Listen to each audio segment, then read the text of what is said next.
So how do you follow a voice of a prophet and a voice of an angel, right?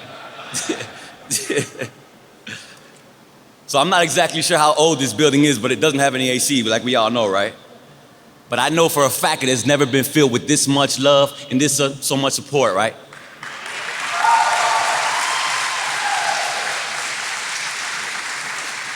And I am nervous, but I feel your good vibes, I feel the love, I feel the energy. So I want to thank God for filling up this place with the kind of love that can only come from Him.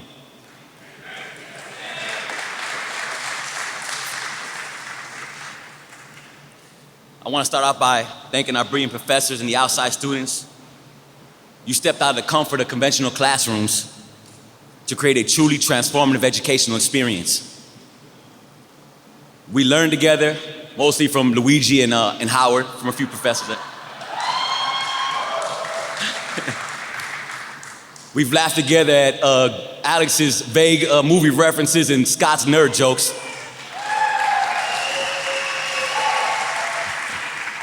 We've cried together, as Lydia and I were sympathetic criers. And most importantly, we have stayed together in discomfort of our grief and our traumas. And now we must fight together to liberate all of those that are oppressed. We want to express our gratitude to our North Park family for their leadership in advancing the idea that education must also be available to those that have been disappeared from society. I want to thank the administration here at Stateville and in Springfield and all the school building staff for opening up spaces in this facility for the kind of programming that challenges the notion that incarceration is only about punishment. And for opening up your hearts and your minds to the idea that it can be done in a maximum penitentiary.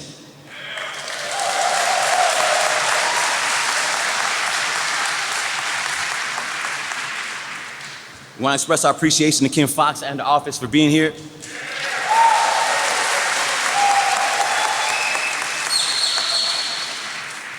You being here signals that rehabilitation transcends politics.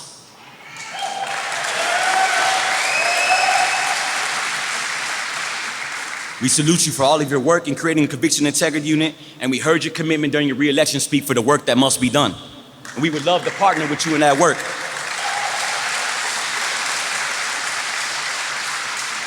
And we salute you for forging ahead, although the political landscape makes it almost impossible to do so.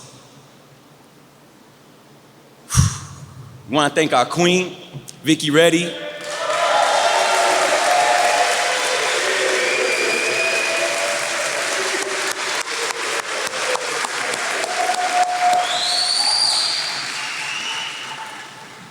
You're gonna have to get right back up, Michelle, because we're thanking you too, our Reverend Professor, Leader, Michelle Clifton Soderstrom.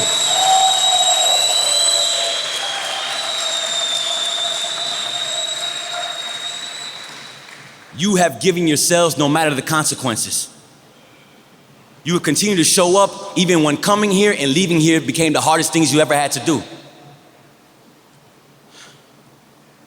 You have taught with us, you have learned with us, and you have loved us in ways that made people misjudge. But I promise you, God always is smiling down on us.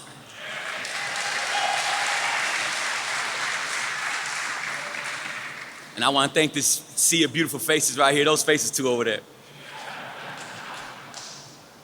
You have held us up in prayer, surrounded us with love, and reminded us of our goodness, because sometimes this place makes us forget that. I'd like to thank my incredible mother and my sisters.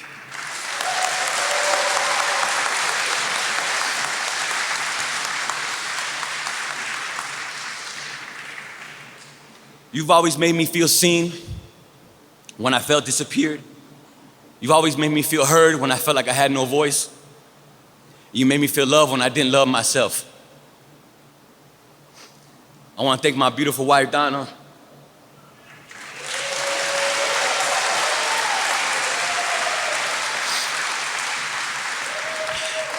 What you have given me, I can't capture with this microphone, I can't put into words. But I promise you, baby, I will not start fighting until I come home.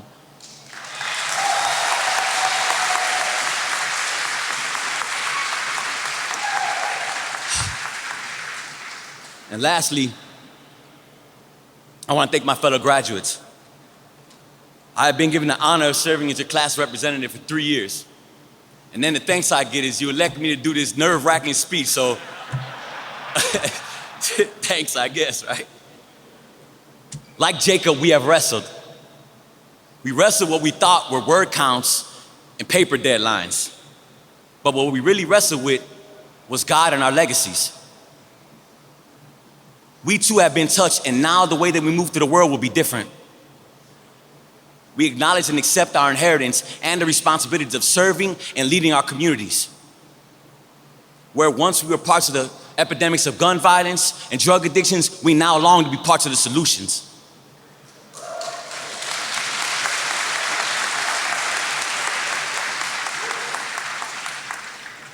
While I was preparing this speech, the thought came to me that other than being in prison visiting rooms, this is probably the first time that we've been with our loved ones outside of a courtroom.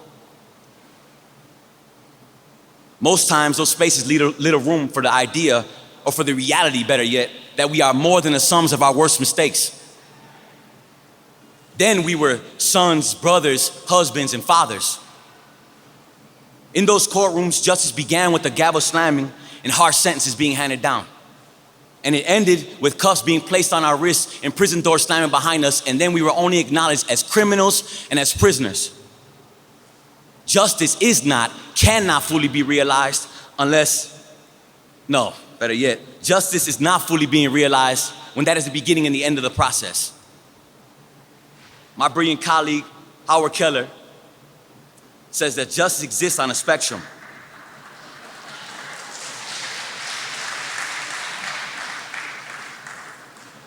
He says that justice exists on a spectrum that may involve a courtroom, but the ends of justice must always lie in the acceptance that true justice comes from the transformation and restoration of all the lives affected by that process.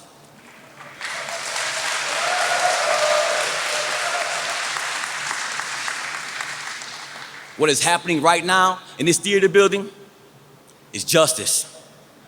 Justice is realized in each and every one of us. In Tall Mike, in William J., CD, Willie, and Brandon. In the handsome Mike Simmons, Howard, Ro, Scott, Nacho, and Benny. In Alex, Mike Sanders, Rayon, Lonnie, Luigi, and Marcos. Justice is in Manny, and Rado, C-Mac, Jason, Steven, and Johnny. It's in John Taylor, Eddie, Melvin, and Ray. And you better believe it's in Lydia, Tony P, Dave, Smiley, and Vicky.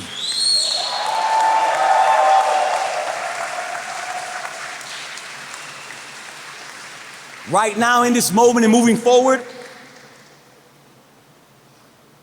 we are artists, musicians, scholars, activists, prolific writers, poets, violence interrupters, pastors, and mentors, and our freedoms are forever bound up in one another. We are still family members and friends, but we are much more than labels given to us.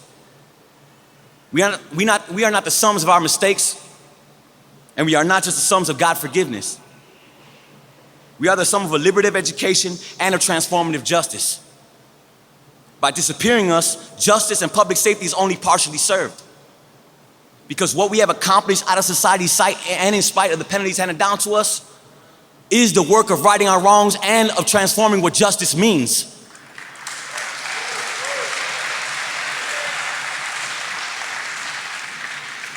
As agents for change and restoration, we help make this facility safe too. And we are prepared to make any community we find ourselves a part of safer.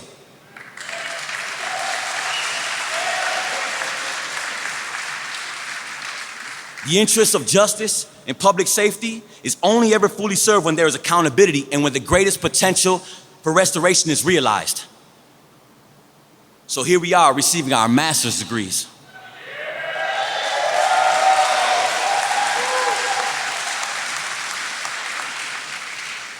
Because our potential is not defined by our worst moments. We created this monumental moment. We created this historical moment, this groundbreaking moment, but this barely scratches the surface of our potential. Because our greatest potential is found in our opportunities.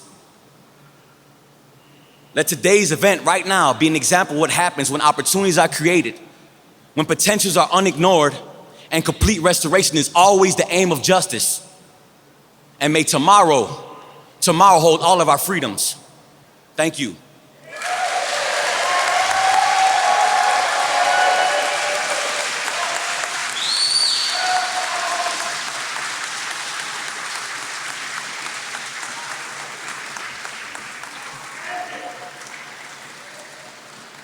And now I have the distinction of calling our next speaker, the Honorable Cook County State's Attorney, Kim Fox.